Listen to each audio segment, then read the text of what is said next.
விழுப்புரம் மரக்காணம் அருகே பிரபல ரவுடி கொடூரமாக வெட்டி கொலை செய்யப்பட்டதால் பதற்றமான சூழல் நிலவியது. கோயில் திருவிழாவில் ஏற்பட்ட முன்விரோதத்தில் பழிதீர்க்கப்பட்டதாக கூறப்படும் சம்பவத்தில் நடந்தது என்ன? விழுப்புரம் மாவட்டம் கூனிமேடு குப்பம் பகுதியைச் சேர்ந்தவர் சிவகுரு. 37 வயதான இவர் மீது கொலை முயற்சி, வெடிகுண்டு வைத்திருத்தல், அடிதடி உட்பட 5 வழக்குகள் நிலுவையில் உள்ளன.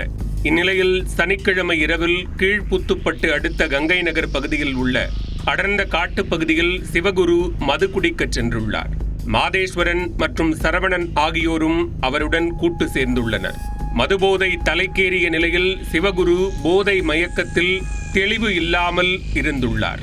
அப்போது காட்டு வழியாக வந்த ஒரு கும்பல் திடீரென அவர்களிடம் வம்பிழுத்துள்ளது. இரு தரப்பினருக்கும் இடையே வாக்குவாதம் முற்றிய நிலையில் மர்ம கும்பல் தாங்கள் மறைத்து வைத்திருந்த ஆயுதங்களை எடுத்து ரவுடி சிவகுருவை சரமாரியாக வெட்டியுள்ளது. அதை கண்டதும் உடனிருந்த மாதேஸ்வரனும் சரவணனும் தப்பி ஓடியுள்ளனர். தொடர்ந்து கொலைவெறி தாக்குதல் நடத்தியதில் சிவகுரு நிகழ்விடத்திலேயே துடிதுடித்து உயிரிழந்தார்.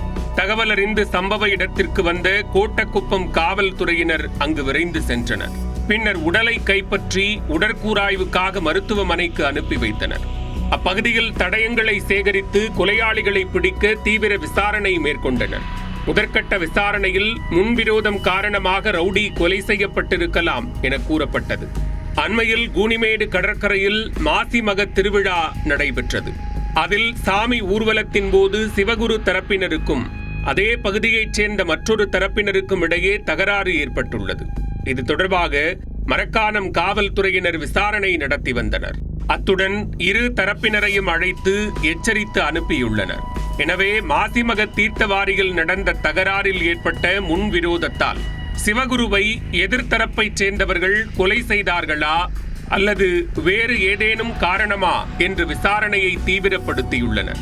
கொலை செய்யப்பட்ட சிவகுருவிற்கு மனைவி மற்றும் 2 குழந்தைகள் உள்ளனர். பிரபல ரவுடி கொடூரமாக வெட்டி கொலை செய்யப்பட்ட சம்பவத்தால் மரக்காணம் பகுதியில் பதற்றமான சூழல் நிலவியது.